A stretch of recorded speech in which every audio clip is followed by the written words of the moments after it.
अनोखा कसहु जिले जाता रे तो जो ना रे नइखे कवनो जाता रे तो जो ना रे नइखे कवनो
चाहे रे हमारा ऊपर सीतम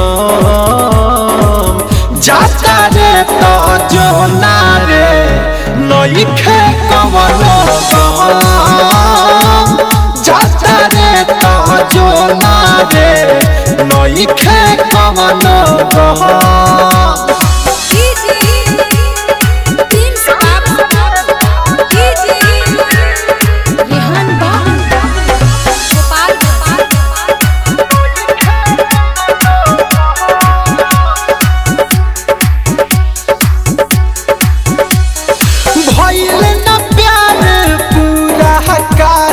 छोड़ती हले ते साथ तोरा बिना जी के देखा दी देखी है दीपकवा से सोना भइल न प्यार पूरा काहे छोड़ती हले ते साथ तोरा बिना जी के देखा दी देखी है दीपकवा से सोना रंजन सहारा दे तू रवि हले भर जाता रे तो जो ना रे नइखे कवनो